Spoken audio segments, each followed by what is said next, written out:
नमस्कार बच्चों, कैसे हैं जी आप सभी लोग। मुझे उम्मीद है कि आप लोग अच्छे होंगे। तो बच्चों, अब से हम स्टार्ट करने जा रहे हैं क्लास 11th कॉमर्स का एक बहुत ही इंपॉर्टेंट सब्जेक्ट, जिसका नाम क्या है बच्चों, organisation of commerce and management, जिसको हम लोग ओसी भी कहते हैं, है ना। शॉर्ट फॉर्म में इसको क्या बोला जाता है बच्चों, ओसी, ठीक है। और इसका पूरा फुल फॉर्म क्या है, organisation of commerce and management, ठीक है। तो ये बहुत ही इंटरेस्टिंग और बहुत ही अच्छा सब्जेक्ट है, जिसमें आपको नई नई चीज़ें सीखने के लिए मिलेंगी, ठीक है, कॉमर्स से रिलेटेड। तो चलिए बच्चों, अभी हम स्टार्ट करते हैं चैप्टर नंबर 1। तो चैप्टर नंबर 1 का नाम क्या है बच्चों, introduction of commerce and business. मतलब ये जो हमारा पूरा लेसन है ना, यानी कि चैप्टर नंबर 1, इसमें हम लोग कॉमर्स और बिजनेस के बारे में समझने वाले हैं, ठीक है बच्चों। तो चलिए, अभी आपको सबसे पहले तो ये कॉमर्स एंड बिजनेस के बारे में मैं थोड़ा सा समझा देती हूँ। इसके आगे तो हमको इसके बारे में पूरा डिटेल में सीखना है, लेकिन अभी इसको थोड़ा सा हम लोग समझने का प्रयास करते हैं। तो बिजनेस क्या होता है बच्चों, तो बिजनेस एक इकोनॉमिक एक्टिविटी है जिसमें प्रोडक्शन और डिस्ट्रीब्यूशन इन्वॉल्व होता है। जैसे कि गुड्स को प्रोड्यूस करना। अब आप सोचेंगे गुड्स क्या होता है, तो गुड्स मतलब सामान, ठीक है। सामान की क्या करना बच्चों, मैन्युफैक्चरिंग करना और फिर उसको डिस्ट्रीब्यूट करना, यानी कि उसको बेचना, उसको सेल करना, ठीक है। ये इन्वॉल्व होता है बिजनेस के अंदर। बिजनेस में यही होता है ना बच्चों, गुड्स बनाते हैं, उसके बाद से उसको मार्केट में ले जा करके बेच देते हैं, बराबर। और कॉमर्स के अंदर क्या इन्वॉल्व होता है, तो कॉमर्स मतलब ये खाली बस ये ना बिजनेस का एक पार्ट है, ठीक है, जो रिलेटेड होता है बच्चों किससे, डिस्ट्रीब्यूशन से। समझ में आ रहा है आपको। देखो, बिजनेस में क्या क्या इंक्लूडेड होता है, प्रोडक्शन एंड डिस्ट्रीब्यूशन, लेकिन कॉमर्स बस ये बिजनेस का पार्ट है जिसमें डिस्ट्रीब्यूशन इन्वॉल्व होता है, ठीक है। तो अभी आप लोग आगे धीरे धीरे जैसे बढ़ते जाओगे ना, वैसे वैसे आप पूरा ये डिटेल में सीखते जाओगे, ठीक है। तो चलिए बच्चों, स्टार्ट करते हैं। तो पहले तो हम ये जान लेते हैं कि ये पूरे चैप्टर के अंदर हम लोग क्या क्या सीखने वाले हैं। तो फर्स्ट ऑफ ऑल हम लोग इंट्रोडक्शन देखेंगे। After that non economic activities and economic activities के बारे में हम लोग पढ़ाई करेंगे, जिसमें बिजनेस, प्रोफेशन और एम्प्लॉयमेंट के बारे में हम पढ़ेंगे। उसके बाद बिजनेस के ऑब्जेक्टिव देखेंगे कि जो बिजनेस होता है, ठीक है, उसका ऑब्जेक्टिव क्या होता है, उसका मेन एम क्या होता है, वो भी हम देखेंगे। फिर 1.5 में हम लोग पढ़ेंगे role of profit in business, है ना। कोई भी बिजनेस करता है तो किसके लिए करता है भाई, बताओ, प्रॉफिट कमाने के लिए, ठीक है। तो वो प्रॉफिट का रोल क्या है बिजनेस में, ठीक है, तो वो हम यहाँ पे देखेंगे। And after that classification of business activities, जो बिजनेस की एक्टिविटीज होती है ना बच्चों, उनका भी क्लासिफिकेशन किया गया है इंडस्ट्री और कॉमर्स में, तो इसके बारे में भी हम स्टडी करेंगे। एंड लास्ट में हमको देखना है डिफरेंस बिटवीन, ठीक है। तो ये चैप्टर बहुत ही आसान है, बस आप लोग को एक ही काम करना है, आपको बस मेरे साथ साथ पढ़ते जाना है, ठीक है। अगर आपके पास टेक्स्ट बुक है तो टेक्स्ट बुक ओपन कर लीजिए, पेंसिल भी आप हाथ में ले लीजिएगा, जिससे जो भी इंपॉर्टेंट पॉइंट्स रहेंगे आप उनको टिक कर सकते हो, ठीक है। नहीं है तो कोई बात नहीं, बाद में खरीद लेना।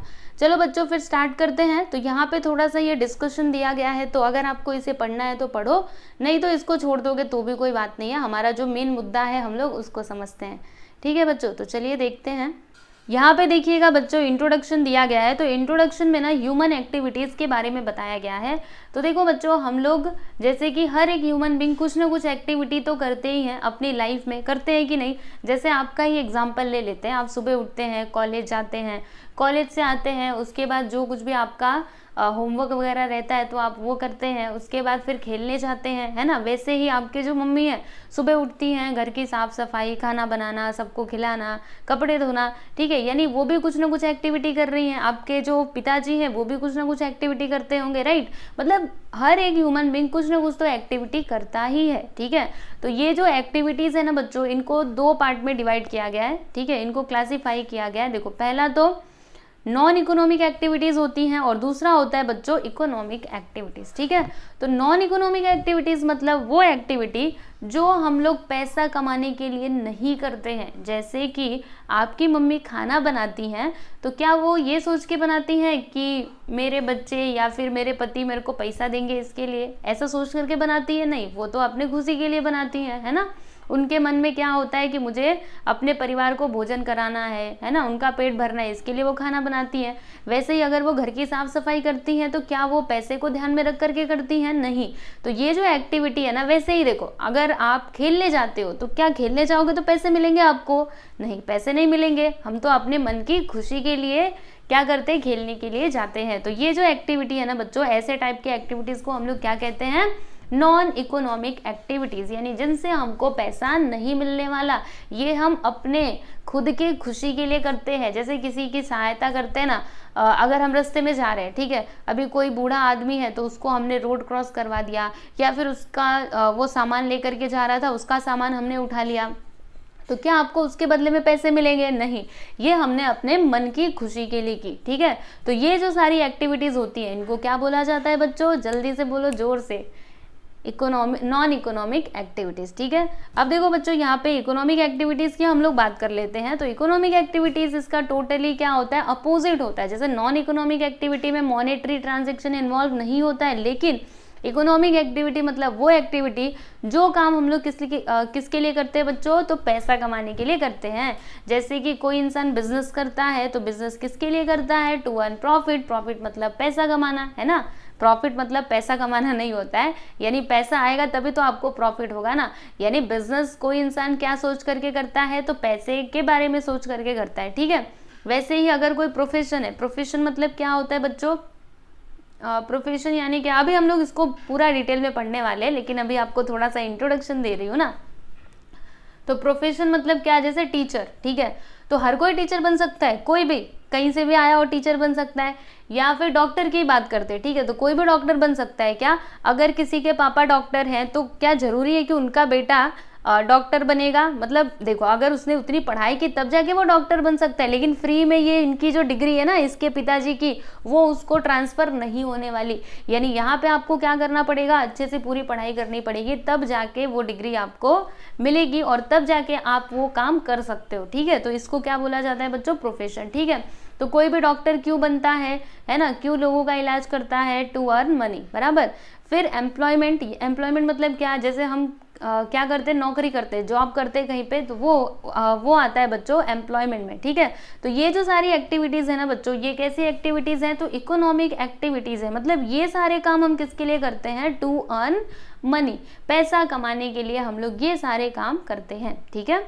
समझा आपको? चलिए बच्चों, यहाँ पे एक्सप्लेनेशन में देख लेते हैं कि क्या दिया है। नॉन इकोनॉमिक एक्टिविटीज के बारे में जरा देखना, तो समझ में आ रहा है कि नहीं? आप लोगों को समझ रहा है ना? देखो, अगर आप लोग ध्यान देकर के समझोगे ना, तो सच्ची बोल रही हूँ, ओसी में आप बहुत ही अच्छे नंबर ला सकते हो, क्योंकि ये बहुत ही अच्छा सब्जेक्ट है, ठीक है। बस आपको इसका कंसेप्ट समझना है और बाकी अंदर का तो आपको मतलब लिख सकते हो एग्जाम में। चलो देखो क्या दिया इसमें कि non economic activities are those human activities which are perform to satisfy personal, social, religious, cultural and sentimental requirement without monetary expectations. मतलब यहाँ पे मॉनेटरी मतलब क्या? पैसा, ठीक है। यानी यहाँ पे हम लोग पैसे की पैसा एक्सपेक्ट नहीं करते कि मैं ये काम करूंगा तो मुझे इसके बदले में पैसा मिलेगा। समझ में आया? ये हम लोग किसके लिए करते हैं? तो अपने पर्सनल सेटिस्फेक्शन के लिए, सोशल, जैसे हम भगवान के सामने हाथ जोड़ते हैं, उनकी पूजा करते हैं, तो क्या हम सोचते हैं कि भगवान जी मतलब इसके बदले में मेरे को कोई पैसा देगा? नहीं, ये हम अपने पर्सनल सेटिस्फेक्शन के लिए करते हैं ना। प्रार्थना करने से हमारे मन को शांति मिलती है, सही है ना। फिर कल्चरल एंड सेंटिमेंटल, यानी कि सेंटिमेंटल मतलब क्या? किसी के ऊपर हमने दया कर दी, ठीक है, तो किसी को सड़क पार करवा दिया, तो ये सारे काम हम अपने खुद के पर्सनल सेटिस्फेक्शन के लिए करते हैं, ना कि पैसे के लिए करते हैं, ठीक है। देखो यहाँ पे कितने अच्छे अच्छे एग्जांपल्स दिए गए हैं। रीडिंग बुक्स, अब बुक्स आप पढ़ते हो तो पैसे के बारे में सोच करके पढ़ते हो? नहीं। सर्विंग पीपल, लोगों की सेवा करते हो, या फिर आपकी जो मम्मी खाना बनाती है वो सोचती हैं मेरे को इसके बदले में पैसा मिलेगा? नहीं, ऐसा नहीं सोचती हैं। तो इन्हीं सारी एक्टिविटीज़ को बोला जाता है बच्चों नॉन इकोनॉमिक एक्टिविटीज़। क्लियर? चलो इकोनॉमिक एक्टिविटीज़ की बात कर लेते हैं बच्चों। तो इकोनॉमिक एक्टिविटीज़ मतलब मैंने आपको बताया ही है, एक बार फिर से देख लेते हैं। तो economic activities that involve production, distribution and consumption of goods and services for money और money is worth at all levels within a society is called economic activity. For example, worker working in a factory, यानी जो worker है वो factory में work करता है तो वो किसके लिए करता है? Student, for money, right. तो ये किस में आएगा? इकोनॉमिक एक्टिविटी में आएगा, है ना। तो इकोनॉमिक एक्टिविटी में क्या क्या इन्वॉल्व होता है बच्चों? Production and distribution of goods and services, है ना। गुड्स को सेल करना, उसके बाद से कंज्यूम करना, तो ये जो सारी एक्टिविटीज यहाँ पे हो रही हैं ये किसके लिए होती हैं? टू अर्न मनी, ठीक है। तो ये किस में आता है? इकोनॉमिक एक्टिविटीज में आता है, ठीक है बच्चों। अब चलिए हम लोग एक एक के बारे में पूरा डिटेल में पढ़ेंगे। जैसे हमने देखा था ना बिजनेस, प्रोफेशन और एम्प्लॉयमेंट, तो यहाँ पे हम लोग बिजनेस, प्रोफेशन और एम्प्लॉयमेंट के बारे में पूरा अच्छे से पढ़ने वाले हैं, ठीक है। तो सबसे पहले यहाँ पे बच्चों बिजनेस की बात करेंगे। बिजनेस क्या होता है स्टूडेंट? तो एक एक लाइन में पढ़ते जाऊंगी, आपको एक्सप्लेन करते जाऊंगी, एकदम ध्यान से आप लोग देखते रहिएगा, ठीक है। फिर यहाँ पे फीचर्स भी देखने वाले हैं, चलो देखते हैं। वैसे नॉर्मली अगर बिजनेस बोलूँ तो क्या होता है बच्चों, बिजनेस में प्रोडक्शन प्रोसेस इन्वॉल्व होता है एंड डिस्ट्रीब्यूशन, मतलब मेन तो यही है, ठीक है। इसके अलावा मैनेजमेंट की भी रिक्वायरमेंट होती है। चलो देखते हैं बच्चों। तो business represents organised efforts by individual और group of individuals. It is a systematic attempt by business person to produce goods and services and sell them in the market to reap the reward by way of profit. It satisfies multiple and complex needs of the society. देखो बच्चों, यहाँ पे business के बारे में बताया गया है कि बिजनेस क्या है। तो बिजनेस एक पूरा ऑर्गेनाइज एफर्ट्स है। जैसे कि कोई इंसान, मतलब कोई बिजनेसमैन है तो वो ऐसे ही बिजनेस करने निकल जाता है, नहीं, पूरी मतलब सब कुछ ऑर्गेनाइज करके जाता है कि मुझे ये काम ऐसे करना है, ये ऐसे करना है ना। तो या तो ग्रुप ऑफ इंडिविजुअल्स भी हो सकते हैं, मतलब बहुत सारे लोग भी हो सकते हैं, या फिर कोई एक अकेला इंसान भी बिजनेस कर सकता है। जैसे कि अगर मैं बात करूँ अकेला इंसान मतलब क्या, जैसे ठेले पे कोई बेचता है सामान तो वो अकेले अपना बिजनेस कर रहा है ना, ठीक है। अभी आप आगे ना अलग अलग जो बिजनेस के टाइप होते हैं ना उनके बारे में भी पढ़ोगे, चिंता ना करना, ठीक है। और ये क्या है बच्चों, ये एक सिस्टमेटिक अटेम्प्ट होता है, ठीक है, जिसमें क्या किया जाता है, गुड्स को प्रोड्यूस किया जाता है, गुड्स एंड सर्विसेज को। सर्विसेज के बारे में आपको पता है ना, सर्विसेज मतलब सेवाएं। जैसे कि हम डॉक्टर को पैसा देते हैं, फीस देते हैं, तो क्या वो हमको सामान देता है, नहीं, वो हमारी सेवा करता है, हमको सर्विसेज प्रोवाइड करता है, राइट। लेकिन वहीं अगर हम किराने की दुकान पे जाते हैं, पैसा देते हैं तो हमको गुड्स मिलता है। तो ये हो गया गुड्स, यानी पैसे के बदले में हमको सामान मिला, दैट इज योर गुड्स, ठीक है। सर्विसेज मतलब क्या, पैसे के बदले में आपको कुछ नहीं मिला, आपको सर्विसेज दी गई, ठीक है, समझे। तो ये जो एक्टिविटी, मतलब बिजनेस कोई भी इंसान किसके लिए करता है बच्चों, टू अर्न प्रॉफिट। तो देखो यहाँ पे वही दिया है कि to reap the reward by way of profit, यानी कि कोई भी बिजनेसमैन है वो किस लिए बिजनेस करता है, तो वो अपना प्रॉफिट कमाने के लिए करता है कि मैं ये बिजनेस करूंगा तो मेरे को क्या मिलेगा, पैसे मिलेगा, यानी मुझे रिटर्न में क्या मिलेगा, प्रॉफिट मिलेगा, ठीक है। और देखो बिजनेस की वजह से क्या होता है, जो सोसाइटी की नीड्स होती है ना बच्चों, उसको पूरा बिजनेस ही करती है। जैसे कि अगर आपको नोटबुक चाहिए, ठीक है, तो नोटबुक आप जाओगे दुकान से खरीद लोगे, लेकिन क्या आपने सोचा है कि वो नोटबुक कहाँ से बन करके आया है, कहाँ से बन करके आया, अरे किसी ने तो मैन्युफैक्चरिंग कंपनी खोली होगी, तो वहाँ पे वो नोटबुक को उसने बनाया होगा, ठीक है, फिर उसने ये बेचा होगा इस दुकान पे, तब जाके आपके घर पे आया ना, समझ में आ रहा है, ऐसे ही उड़ करके नहीं आ गया। तो ये जो वो मैन्युफैक्चरिंग कर रहा है फिर उसको बेच रहा है, तो वो क्या कर रहा है बच्चों, एक बिजनेस कर रहा है। तो बिजनेस की वजह से क्या होता है, जो हमारी नीड्स होती है ना वो पूरी होती हैं। आप ही सोचिए ना, सुबह उठते हो, ब्रश मंजन चाहिए, तो अगर कोई ये बिजनेस नहीं कर रहा होता तो आपको ये मंजन कहाँ से मिलेगा, बताओ, नहीं मिलेगा ना। तो वही यहाँ पे दिया गया है। चलो आगे देखते हैं बच्चों। Production of the goods actually means making of goods. देखो बच्चों, प्रोडक्शन ऑफ गुड्स का मतलब क्या होता है, मेकिंग ऑफ गुड्स, यानी कि गुड्स को बनाना, ठीक है। It may be agricultural product और finish goods produce in factories, मतलब ये एग्रीकल्चरल प्रोडक्ट भी हो सकता है। एग्रीकल्चर प्रोडक्ट मतलब क्या, खेती बाड़ी का प्रोडक्ट, या फिर वो प्रोडक्ट भी हो सकता है जो हम लोग क्या करते हैं, फैक्ट्रीज में प्रोड्यूस करते हैं। जैसे खेती बाड़ी मतलब क्या, जैसे खेत में जो उगता है धान गेहूँ, ठीक है, तो ये आपके एग्रीकल्चरल प्रोडक्ट्स हो गए, मतलब खेत से ही वो उग करके बाहर आया ना, वहाँ से ही वो प्रोड्यूस हुआ। और फैक्ट्रीज मतलब फैक्ट्री में जो प्रोडक्शन होता है, जैसे एग्जांपल के लिए फैक्ट्री में बहुत सारी चीज़ें प्रोड्यूस की जाती है ना बच्चों, जैसे कि नोटबुक का ही बेस्ट एग्जांपल है, वो फैक्ट्री में प्रोड्यूस की गई तब जाके आपके पास आई, राइट। तो वो एग्रीकल्चर भी हो सकता है और फैक्ट्री में बना हुआ प्रोडक्ट भी हो सकता है, ठीक है। Goods can be produce with the man power और with the help of machine. सही बात है बच्चों। ये जो गुड्स होते हैं उनको कैसे प्रोड्यूस किया जाता है, या तो मैन पावर लगेंगे, मैन पावर मतलब आदमी लोग लगेंगे, लेबर लगेंगे, या फिर मशीन की मदद से क्या किया जाता है, गुड्स को प्रोड्यूस किया जाता है। For example cultivating piece of land and growing food grains is an example of agricultural production. देखो बच्चों, अगर खेती में कुछ प्रोडक्शन करना रहता है तो उसके लिए मैन पावर की ज़रूरत पड़ती है, ठीक है। तो वहाँ पे वैसे अगर खेत की जुताई करनी है तो वहाँ पे क्या चाहिए होता है बच्चों, ट्रैक्टर चाहिए होता है ना, मतलब मशीन भी लगता है यहाँ पे और मैन पावर भी लगता है, ठीक है। However converting oil seeds into edible oil with the help of manpower as well as machine power is an example of manufacturing of the goods। और देखो बच्चों, जो यहाँ पे तेल बनते हैं एडिबल ऑयल, ठीक है, तो वो किससे बनते हैं, वो सीड से बनते हैं। तो यहाँ पे मैन पावर की भी ज़रूरत होती है एज वेल एज जो मशीन होते हैं, क्योंकि मशीन ही तो उसको पूरा पीस करके निकालेंगे ना उसमें से तेल। समझ में आया आपको? तो वही यहाँ पे दिया गया है पूरा डिटेल में अच्छे से, ठीक है। चलो अभी आगे एक लाइन और बचा हुआ है, इसको भी हम समझ लेते हैं। क्या दिया है इसमें कि distribution includes marketing of goods and services. और देखो अभी तो हम किसके बारे में पढ़ रहे थे बच्चों? प्रोडक्शन के बारे में। अभी तक हम ये सारी चीज़ें प्रोडक्शन के बारे में पढ़ रहे थे, अभी हम डिस्ट्रीब्यूशन की बात करेंगे। तो डिस्ट्रीब्यूशन मतलब क्या होता है? Marketing of goods and services. Goods and services की मार्केटिंग करना, यानी कि उनको मार्केट में बेचना। देखो अगर आपने गुड्स को प्रोड्यूस कर दिया लेकिन अगर आपका गुड्स बिकेगा नहीं तो फिर वो प्रोडक्शन का क्या फायदा है ना। तो प्रोडक्शन तो आपको करना ही है, लेकिन उसके साथ साथ उसको बेचने का भी इंतजाम आपको करके रखना है, ठीक है। तो देखो डिस्ट्रीब्यूशन के अंदर क्या क्या इन्वॉल्व होता है बच्चों? ट्रांसपोर्ट मतलब क्या? ट्रांसपोर्ट करना। जैसे अगर आपका सामान मतलब प्रोड्यूस हो गया, ठीक है, तो अब वो दुकानदार तक कैसे पहुंचेगा? तो किसी ना किसी ट्रक के थ्रू जाएगा या फिर रेल से जाएगा। तो ये सभी क्या है बच्चों? ट्रांसपोर्ट, ठीक है। इसके अलावा वेयर हाउसिंग मतलब क्या होता है? गोडाउन का नाम सुना है, जिसमें क्या करते हैं? गुड्स को हम लोग स्टोर करके रखते हैं, जब भी ज़रूरत हुई तब हम लोग ये सप्लाई कर सकते हैं, ठीक है। इसके अलावा एडवर्टाइजिंग भी करनी पड़ती है। अगर नया गुड्स लॉन्च हुआ है मार्केट में तो लोगों को पता कैसे चलेगा? आप लोग टीवी पे बहुत सारे एड्स देखते हो, ठीक है। तो वो जो एड्स है वो आपको क्यों दिखाए जाते हैं? ताकि आप उस प्रोडक्ट के बारे में जानो कि हाँ ये नया प्रोडक्ट मार्केट में आया है और हमें इसे खरीदना चाहिए, ठीक है। तो ये सारी चीज़ें हेल्प करती है किसमें बच्चों? डिस्ट्रीब्यूशन ऑफ गुड्स में, यानी गुड्स को बेचने के लिए ये सारी चीज़ें, ये सारे जो फैक्टर्स हैं वो क्या करते हैं बच्चों? हेल्प करते हैं। समझा आपको? बिजनेस के बारे में, तो बिजनेस के अंदर क्या क्या इन्वॉल्व होता है बच्चों? Production and distribution. प्रोडक्शन का मतलब भी मैंने आपको बता दिया एंड डिस्ट्रीब्यूशन का मीनिंग भी आपको बता दिया। आई होप कि आप लोगों को समझ में आया होगा, ठीक है। अब चलो बच्चों यहाँ पे डेफिनेशन दिए गए बिजनेस के। तो बिजनेस का यहाँ पे 2 डेफिनेशंस दिए गए हैं, दोनों भी हम लोग पढ़ लेते हैं एक बार फटाक से।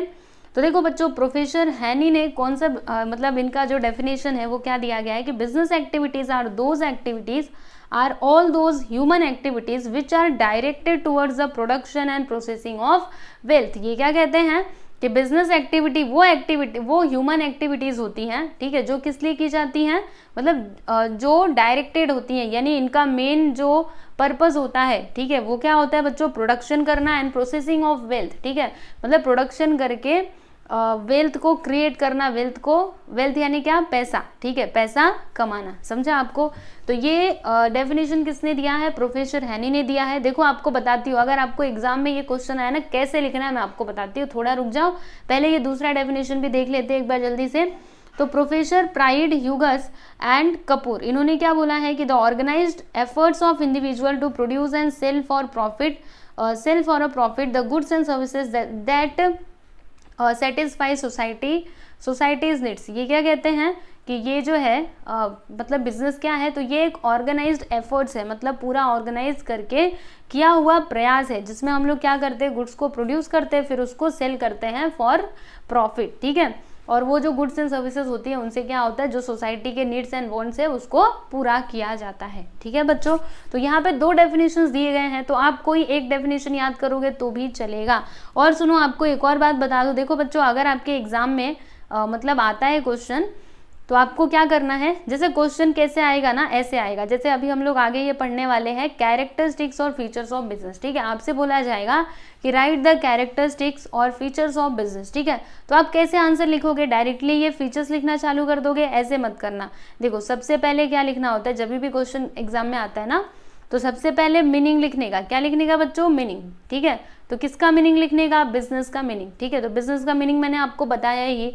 फिर उसके नीचे आप डेफिनेशन लिखना, और डेफिनेशन जैसा का तैसा लिखा जाता है, यानी जैसे आपके टेक्स्ट बुक में दिया गया ना वैसा ही डेफिनेशन आपको लिख करके आना है, समझे। जैसे अगर आप प्रोफेसर हैनी का डेफिनेशन लिख रहे हो तो अच्छे से पूरा नाम लिखोगे प्रोफेसर हैनी, और फिर यहाँ पे जैसे डबल इन्वर्टेड कॉमा में ये दिया गया वैसे आपको लिख करके आना है, तभी आपको नंबर दिए जाएंगे, समझा। अगर आपको डेफिनेशन याद नहीं है तो मत लिखो, लेकिन अगर आप ऐसे गलत सलत लिखोगे नंबर नहीं मिलेंगे। इसीलिए आप लोग डेफिनेशन अच्छे से लिख करके आना, मतलब याद करना, ठीक है। दोनों में से कोई एक भी याद किया तो भी चलेगा।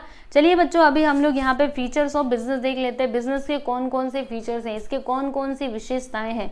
देखो बच्चों, characteristics and features both are same, दोनों सेम होते हैं। कभी एग्जाम में आपसे कैरेक्टरिस्टिक्स पूछा तो भी आपको यही लिखना है, अगर फीचर्स पूछा तो भी आपको यही लिखना है। Don't be confused, okay, clear.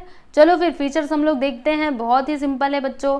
तो पहला यहाँ पे फीचर है, टोटल कितने पॉइंट्स दिए गए हैं, तो टोटल 10 पॉइंट्स हैं। और अगर आपको एग्जाम में ये 6 या फिर 7 8 नंबर के लिए आता है, 8 नंबर के लिए तो नहीं आएगा, 6 7 नंबर के लिए आया ना, तो आप मतलब 8 से 9 पॉइंट लिखोगे, इट्स ओके। चलो देखते हैं। तो पहला यहाँ पे फीचर क्या है बच्चों, एन इकोनॉमिक एक्टिविटी। या सही बात है, बिजनेस क्या है बच्चों, तो ये एक इकोनॉमिक एक्टिविटी है, क्योंकि बिजनेस कोई क्यों करता है, टू अर्न प्रॉफिट, यानी पैसा कमाने के लिए वो काम करता है, राइट। वो इसीलिए तो बिजनेस कर रहा है ना, इसीलिए बिजनेस क्या है बच्चों, ये एक इकोनॉमिक एक्टिविटी है। देखो क्या दिया इसमें कि business is an economic activity as it undertake to earn money or livelihood, यानी कि हम लोग पैसा या फिर लाइवलीहुड का मतलब क्या, जैसे कि जिससे हमारा जीवन चल सके, ठीक है।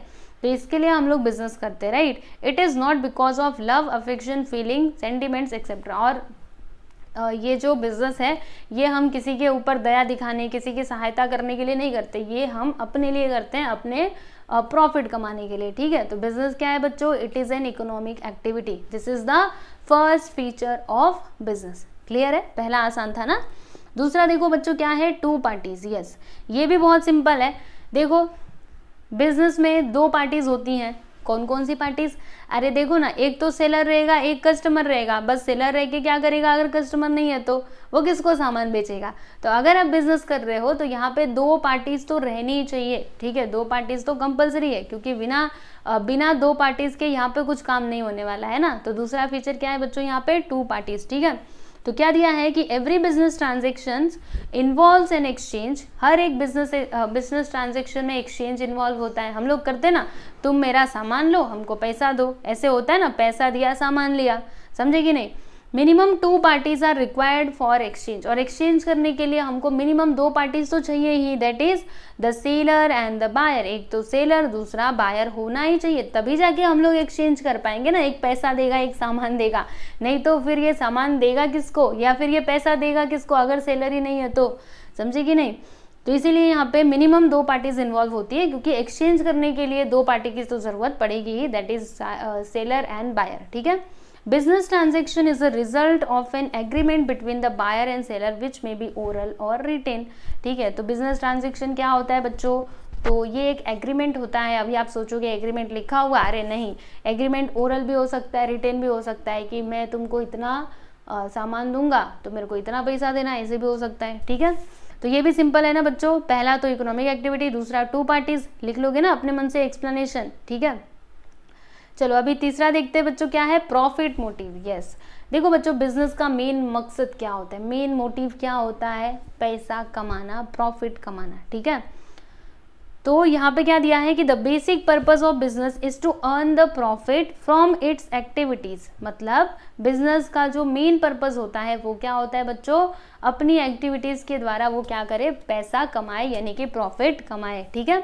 Businessmen try to maximize profits either by increasing the volume of sales or reducing its cost। मतलब जो बिजनेसमैन होते हैं बच्चों, वो क्या ट्राई करते हैं, अपने प्रॉफिट को मैक्सिमाइज करने का। कोई भी बिजनेसमैन यही चाहेगा कि जो हमारा प्रॉफिट है हमको ज़्यादा से ज़्यादा प्रॉफिट मिले, है ना। कोई भी बिजनेसमैन है, कोई ऐसा सोचेगा क्या कि बस मेरे को इतना ही प्रॉफिट चाहिए, बस इतना ही नहीं। वो क्या सोचते हैं कि मेरे को ज़्यादा से ज़्यादा कैसे मैं अपने कॉस्ट को कम करूँ। अच्छा, अब ये कॉस्ट क्या होता है, तो कॉस्ट मतलब क्या, जैसे कि आप कोई गुड्स बना रहे हो, ठीक है, तो उसको बनाने के लिए जो भी खर्चा आया उसको हम लोग क्या बोलेंगे बच्चों, कॉस्ट बोलेंगे, ठीक है। तो वो क्या चाहता है कि जो हमारा कॉस्ट है ना वो कम से कम हो और जो हमारा प्रॉफिट है वो ज़्यादा से ज़्यादा हो, ठीक है।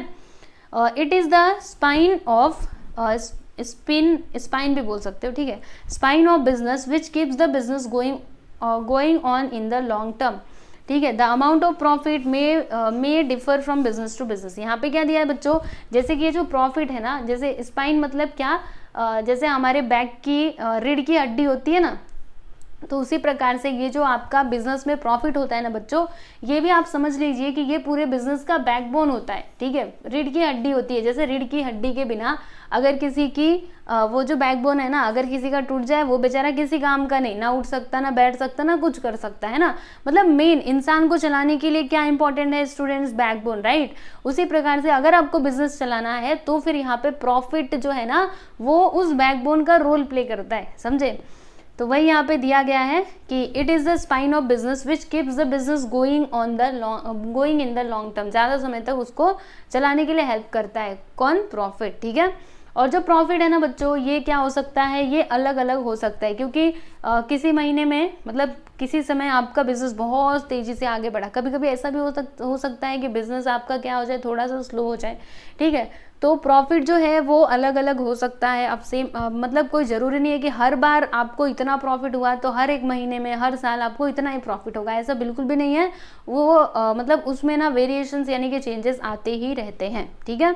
तो प्रॉफिट मोटिव आपको समझ गया। अब चलो बच्चों यहाँ पे अगला पॉइंट देखते हैं। So your next point is production of goods and services. देखो बच्चों आपको बताती हूँ, अगर आपको कोई गुड्स बेचना है तो उसके लिए आपको क्या करना पड़ेगा? गुड्स को प्रोड्यूस करना पड़ेगा, यानी कि बिजनेस के अंदर प्रोडक्शन इन्वॉल्व होता है। तो वही बात है यहाँ पे कि before exchanging the goods and services they should be produced by business enterprises, यानी कि आपको गुड्स एक्सचेंज करने के पहले क्या करना पड़ेगा?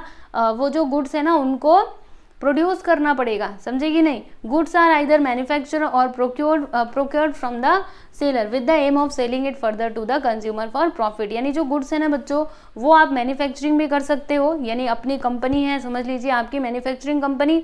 तो ये भी इसमें हो सकता है कि आप क्या करोगे? गुड्स को मैन्युफैक्चर करोगे, या फिर ऐसा भी हो सकता है कि आप क्या करते हो, आप ना किसी से सामान लेते हो और फिर ये सामान को बेचते हो, ठीक है। तो यहाँ पे भी आप बिजनेस ही कर रहे हो, लेकिन यहाँ पे आप एक्चुअल में गुड्स का प्रोडक्शन नहीं कर रहे, एक हाथ से लिया एक हाथ से दिया, ठीक है। तो ये भी बिजनेस एक्टिविटी है। इसके अलावा अगर आप कोई गुड्स प्रोड्यूस कर रहे हो और फिर उसको बेच रहे हो तो ये भी बिजनेस एक्टिविटी है, ठीक है। तो production of goods and services यहाँ पे इन्वॉल्व होता है बिजनेस के अंदर, ठीक है। अगला यहाँ पे है exchange of goods and services. या ये तो सही बात है, हमें क्या करना होता है? बिजनेस मतलब क्या, हम लोग क्या करते हैं? गुड्स एंड सर्विसेज को एक दूसरे के साथ एक्सचेंज करते हैं, है ना। बेचते हैं, जैसे गुड्स हम लोग बेचते हैं उसके बदले में हमको पैसा मिलता है, किसी को सर्विसेज प्रोवाइड करते हैं उसके बदले में हमको पैसा मिलता है, राइट। तो ये सारी चीज़ें भी बिजनेस के अंदर इन्वॉल्व होती हैं, ठीक है। तो देखो बच्चों क्या दिया है इसमें कि business involves transfer of goods and services directly और इनडायरेक्टली विद मनी और मनी इज वर्थ, ठीक है। अच्छा, मनी और मनी इज वर्थ का मतलब क्या? मनी यानी पैसा, और मनी इज वर्थ मतलब क्या? अरे वही पैसे, मतलब पैसा ही है जिसको हम लोग आसानी से पैसे में कन्वर्ट कर सके, वो क्या हो जाएगा? आपका मनी इज वर्थ, ठीक है। तो मनी लिखा ना एग्जाम में तो भी चलेगा, ठीक है। तो क्या दिया इसमें कि monetary exchange is the exchange with money, ठीक है। मॉनेटरी एक्सचेंज मतलब क्या होता है बच्चों? हम लोग क्या करते हैं? मनी के साथ एक्सचेंज करते हैं, जैसे कि बाइंग नोटबुक फॉर कैश, हमने नोटबुक खरीदा कैश में, कैश दिया, नोटबुक मेरे को मिला, ठीक है। तो यहाँ पर देखो बच्चों मॉनेटरी एक्सचेंज के बारे में बताया गया है। फिर उसी के नीचे देखिएगा यहाँ पे बार्टर एक्सचेंज के बारे में बताया गया। तो बार्टर एक्सचेंज मतलब क्या होता है? सामान के बदले सामान देना। मॉनेटरी में क्या होता था? हमने पैसा दिया, हमको सामान मिला, ठीक है। और बार्टर में क्या होता है? हम सामान देंगे और आप भी हमको सामान देंगे, ठीक है। तो ये बार्टर एक्सचेंज पहले हुआ करता था, और अभी तो अभी ज़्यादा देखने के लिए नहीं मिलता है, ठीक है। पहले लोग क्या किया करते थे? जब भी पैसा नहीं आया था तब ज़्यादातर लोग क्या किया करते थे? बार्टर एक्सचेंज किया करते थे, ठीक है। तो वही यहाँ पे बार्टर एक्सचेंज और मॉनेटरी एक्सचेंज के बारे में आप लोगों को बताया गया है। देखो एग्जांपल दिया गया है कि wheat is exchange for rice, ठीक है। गेहूं और चावल को एक दूसरे से हमने एक्सचेंज कर लिया, जैसे इस पर्सन के पास है राइस, इस पर्सन के पास है वेट, ठीक है। तो इसने अपना वेट दिया, इसने अपना राइस दिया, है ना। तो यहाँ पे जो एक्सचेंज हुआ इसको हम लोग क्या कहते हैं बच्चों? Barter exchange. क्लियर? समझाना अच्छे से। और फिर आगे वही फिर से एक्सप्लेनेशन दिया गया, चलिए देख लेते हैं इसको भी। If goods are produced for own consumption, that is stitching a dress for a daughter, it can not be called as business activity, but stitching of dress in tailoring shop and taking stitching charges for that is a business activity. Similarly, if the goods are donated or given as a gift, then it cannot be considered as business activity. देखो बच्चों यहाँ पे बताया गया है, जैसे कि कोई है, मतलब कोई एक औरत है, ठीक है। तो वो क्या करती हैं? वो ना अपनी बेटी का जो कपड़ा है उसको स्टिच करती है, उसको सीती है, ठीक है, अच्छे से।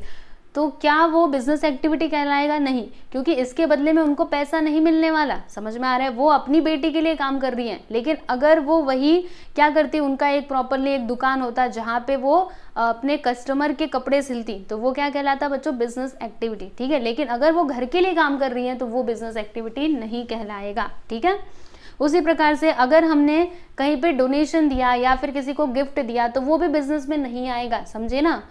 तो बस यहाँ पे यही बात बताई गई है। इसमें क्या होता है बच्चों? बिजनेस में exchange of goods and services का एक्सचेंज किया जाता है। ठीक है, पैसा दिया, डॉक्टर को पैसा दिया, उसने आपको सर्विस प्रोवाइड की, दुकानदार को पैसा दिया तो उसने आपको सामान दिया। समझे कि नहीं? समझा? ये 5वां पॉइंट में क्या बोला जा रहा है। चलो बच्चों यहाँ पे 6ठा पॉइंट देखते हैं। तो इसमें क्या दिया है? Dealing in goods and services. Yes, अभी इसका मतलब क्या हुआ देखो, आपको बताती हूँ। जैसे इसमें क्या लिखा हुआ है, पढ़िएगा इसको ध्यान से, कि every type of business transaction is concern with either goods or services. In the absence of goods and services business can not take place. देखो बच्चों, बिजनेस में क्या इंपॉर्टेंट होता है? तो गुड्स एंड सर्विसेज है ना, इसी का तो हम लोग ट्रांजेक्शन करते हैं। अगर गुड्स एंड सर्विसेज यहाँ पे नहीं रहेंगी, अगर वो नहीं रहेंगी तो फिर हम लोग उसको बिजनेस, मतलब बिजनेस तो वहाँ पे हो ही नहीं पाएगा ना। बिजनेस मतलब क्या? गुड्स एंड सर्विसेज आपके पास होनी चाहिए, तभी तो हम उसका लेन देन करेंगे ना। जब हमारे पास कोई गुड्स नहीं, कुछ सर्विस नहीं, तो फिर काहे का यहाँ पे बिजनेस? कुछ बिजनेस नहीं होगा। ठीक है, this goods are consumer goods or capital goods. मतलब ये जो गुड्स होते हैं ना बच्चों, इसके भी 2 टाइप बताए गए हैं। पहला तो होता है कंज्यूमर गुड्स और दूसरा होता है बच्चों कैपिटल गुड्स। ठीक है, अब ये कंज्यूमर और कैपिटल गुड्स क्या होते हैं, इनको चलिए हम लोग समझ लेते हैं। तो यहाँ पे देखिएगा बच्चों, बताया गया है कंज्यूमर गुड्स मतलब क्या? जिसको हम लोग कंज्यूम कर सकते हैं, जैसे कि टी, मिल्क, पेंसिल एक्सेट्रा। ठीक है, कंज्यूम मतलब क्या?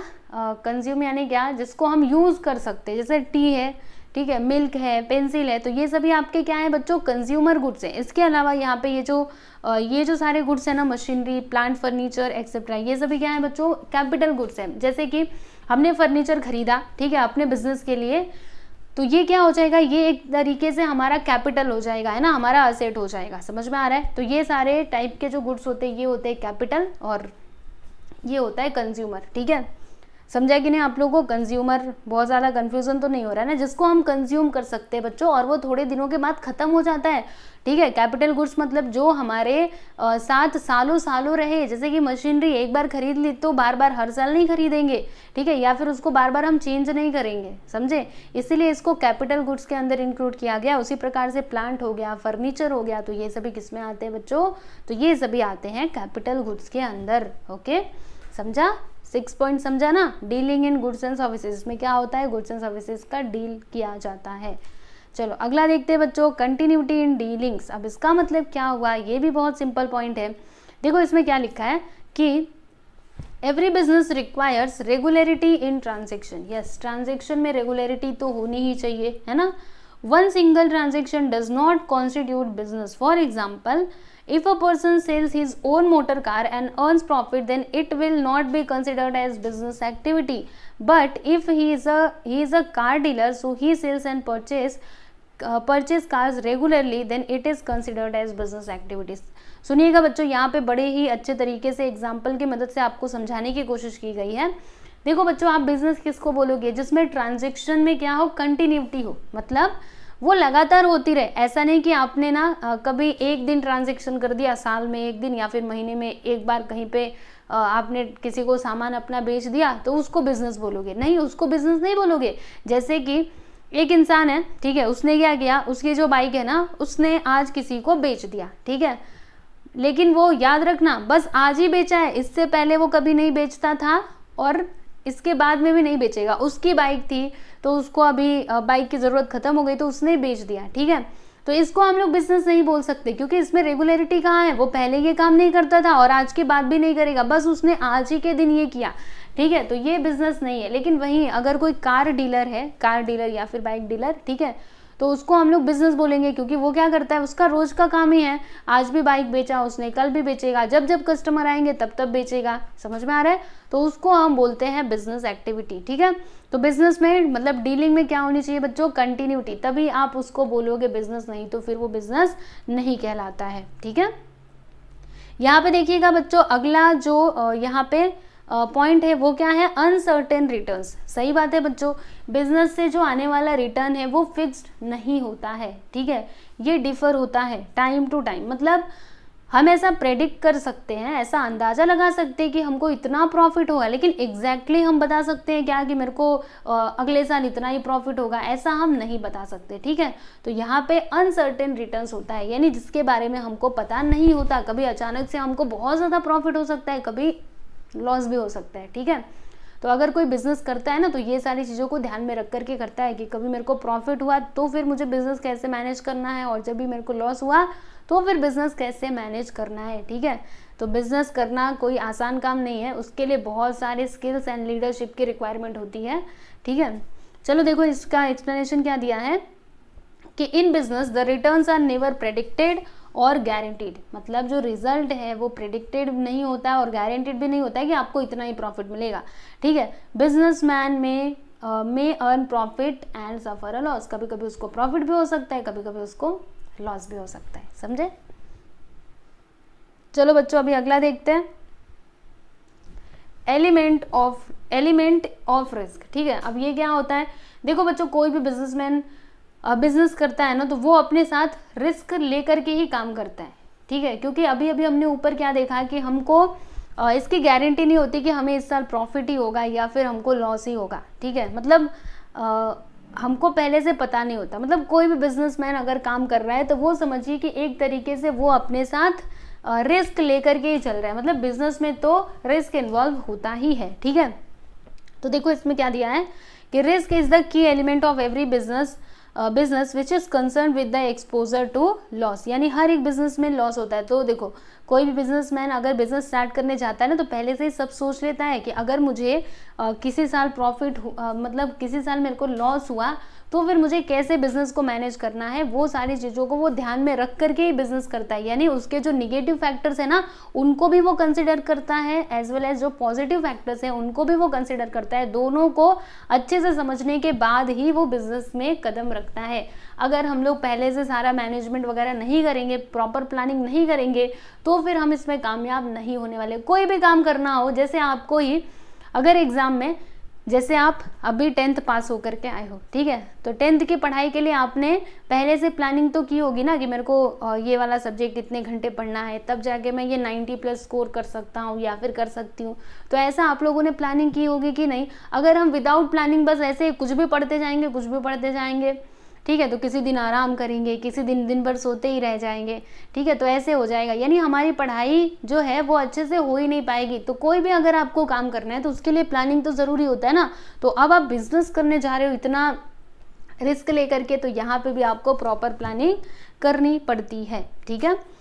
It is due to some unfavourable or undesirable event. कभी कभी मतलब अनफेवरेबल इवेंट आ जाते हैं, जैसे कि अगर मैं बात करूँ किसकी बात करूँ, कोई अनफेवरेबल इवेंट आया था, अभी आया था ना बच्चों ये रिसेंटली, कोरोना, ठीक है। तो कोरोना आने की वजह से कुछ तो बिजनेस ऐसे थे जिनका तो बहुत अच्छे से सब कुछ हुआ, मतलब बहुत वो आगे चले गए, लेकिन कुछ बिजनेस ऐसे थे जो बेचारे पीछे चले गए, ठीक है। तो वैसे कंडीशन में भी जो बिजनेसमैन थे ना, उन्होंने अपने बिजनेस को कंटिन्यू रखा, ठीक है। किसकी वजह से कंटिन्यू रखा, तो उन्होंने पहले से सोचा था कि अगर कभी हमारे बिजनेस में ऐसी कंडीशन आती है, अनफेवरेबल कंडीशन आती है, तो हमें कैसे मैनेज करना है, वो सारी चीज़ों की तैयारियां उन्होंने करके रखी थी। इसके लिए उनका बिजनेस आज भी रन कर रहा है, ठीक है। और वो कोरोना के टाइम पे भी उन्होंने कैसे ना कैसे तो करके मैनेज किया था, समझे। तो वही यहाँ पे दिया गया है, और हाँ वही दिया गया है कि every business will have some or other risk, intensity of risk can be minimise but can not be avoided. सही बात है बच्चों, रिस्क को हम लोग मिनिमाइज तो कर सकते हैं, लेकिन उसको हम लोग अवॉइड नहीं कर सकते। अगर आप बिजनेस करने जा रहे हो, यानी आपको रिस्क बेयर तो करना ही पड़ेगा, ठीक है। आप सोचो कि मैं बिजनेस करूंगा लेकिन मेरे को रिस्क उसको कुछ नहीं चाहिए, तो ऐसे नहीं चलता है भाई। अगर आप बिजनेस करने जा रहे हो तो फिर आपको रिस्क के बारे में सोचना है, मतलब सोचना ही है, ठीक है। Certain factors are beyond the control of businessman, like changes in consumer taste, like dislikes, fashions, changes in the method of production, fire, theft, natural calamities, etc. यानी कि जो बिजनेस होता है ना बच्चों, तो उसके कंट्रोल में मतलब कुछ ऐसी चीज़ें होती है ना जो उसके कंट्रोल में नहीं होती है, जैसे कि कंज्यूमर का टेस्ट, अगर कंज्यूमर का टेस्ट बदल गया तो वह दूसरे लोगों के पास जा सकता है, वो आपका गुड्स परचेज करना छोड़ सकता है, या फिर उसके लाइक्स एंड डिसलाइक्स, ठीक है, वो हमेशा चेंज होते रहते हैं, ठीक है। तो हमारे मतलब हमारा जैसे एज अ बिजनेसमैन हम वो उनके चेंजेस के हिसाब से हमें क्या करना पड़ेगा, हमारे प्रोडक्ट में कुछ ना कुछ चेंजेस करने पड़ेंगे, तभी जाके हम मार्केट में खड़े रह पाएंगे, वरना फिर तो डाउन हो जाएंगे, ठीक है। No business is free from the above mention factors, कोई भी बिजनेस ये सारे फैक्टर से बच नहीं सकता है, ठीक है। अब लास्ट में क्या है बच्चों, consumer satisfaction, customer satisfaction, customer and consumer both are same, okay. Consumer मतलब क्या, जैसे हम सामान खरीदते हैं उसको कंज्यूम करते हैं, वो हो गया कंज्यूमर, और कस्टमर मतलब क्या, हम सामान खरीदते हैं, ठीक है, तो वो हो गया कस्टमर, ठीक है। तो देखो बच्चों, जो भी बिजनेसमैन है उसे ना सबसे पहला तो ध्यान पता है किसका रखना पड़ता है, कस्टमर के सेटिस्फेक्शन का, क्योंकि देखो हम कहते हैं ना कि जो कस्टमर है वो हमारे लिए भगवान होता है, बिजनेस के लिए कस्टमर क्या होता है बच्चों, भगवान के जैसा ही होता है, क्योंकि ये जो बिजनेस यहाँ पे पूरा टिका हुआ है वो किसकी वजह से, ओनली बिकॉज ऑफ कस्टमर, क्योंकि अगर वही नहीं रहेंगे तो तुम्हारे ये बिजनेस का क्या फायदा, राइट। तो बिजनेसमैन को ये कस्टमर के सेटिस्फेक्शन का ध्यान रखना पड़ेगा कि जो हमारे कस्टमर्स हैं उनको कैसा प्रोडक्ट चाहिए, क्या चाहते हैं वो, ये सारी चीज़ों का ध्यान रख करके ही उसको काम करना पड़ेगा, ठीक है। यानी ज़माने के साथ जो लोगों के नीड्स एंड रिक्वायरमेंट्स हैं उनके साथ उनको बिजनेस में भी चेंजेस करने पड़ते हैं, ठीक है। तो कस्टमर का satisfaction, this is very important feature of business, okay. तो इसमें वही दिया गया है कि customer satisfaction is the ultimate aim of all economic activity and business is not an exception to it. Modern business believes in satisfying the customer by providing quality products and services as reasonable prices, है ना। आपको prices भी उसी हिसाब से रखना है कि कस्टमर उसको खरीद पाए और उसकी क्वालिटी भी अच्छी होनी चाहिए। अगर एक बार क्वालिटी बेकार निकल गई फिर दूसरा आपके दुकान पे नहीं आने वाला, ठीक है। The purpose of the business is to create and retain the customer, यानी कस्टमर को सबसे पहले तो अपने बिजनेस में लेकर के आओ और उनको अपने पास कैसे रखना है उसके बारे में भी आपके पास क्या होना चाहिए, मतलब पूरी टेक्निक होनी चाहिए, ठीक है। आपको टाइम टू टाइम अपने प्रोडक्ट में चेंजेस लाने पड़ सकते हैं, ठीक है। समझ में आया आपको। तो ये थे बच्चों सारे features of business. I hope कि आप लोगों को समझ में आया होगा। तो देखो बच्चों, आप लोग क्या कर सकते हो, ये जो पॉइंट्स दिए गए ना उनको अच्छे से याद करने का, ठीक है, और बाकी इसके अंदर का एक्सप्लेनेशन खुद से लिखो, पॉइंट्स को अच्छे से समझो, और जब भी एग्जाम में लिखने की बारी आती है तो खुद से ट्राई करो लिखने का। अगर आप अभी से ट्राई करोगे ना 12th तक आपको लिखने की इतनी अच्छी प्रैक्टिस हो जाएगी कि आप बहुत ही अच्छा परफॉर्म करोगे क्लास 12th में, ठीक है बच्चों। तो यहाँ पे जो भी पॉइंट्स दिए गए प्लीज़ इसको अच्छे से याद कीजिएगा, और कुछ भी डाउट रहे मुझे ज़रूर याद कर लेना, ठीक है। तो आप टेलीग्राम चैनल में मेरे से भी डाउट पूछ सकते हो, या फिर मुझे आप इंस्टाग्राम पे फॉलो कर सकते हो और वहाँ पे भी अपने डाउट्स को पूछ सकते हो, ठीक है बच्चों। तो यहाँ पे हमने क्या क्या पढ़ा, यहाँ पे हमने इंट्रोडक्शन देखा ह्यूमन एक्टिविटीज़ के बारे में, राइट, और बिजनेस के फीचर्स हमने देखे। अभी नेक्स्ट वीडियो में हम लोग आगे का पार्ट देखेंगे। तब तक मैंने आपको जितना पढ़ाया है प्लीज़ आप अच्छे से रिवाइज कीजिएगा, ठीक है। कुछ भी डाउट रहे आप ज़रूर मेरे से पूछ सकते हो। चलिए बच्चों, अभी चलते हैं, मिलेंगे हम लोग नेक्स्ट वीडियो में आगे वाले पार्ट के साथ, ठीक है। नेक्स्ट वीडियो में हम लोग प्रोफेशन एंड एम्प्लॉयमेंट के बारे में पढ़ेंगे। तो चलो बच्चों चलते हैं और मिलेंगे हम लोग नेक्स्ट वीडियो में। नमस्ते।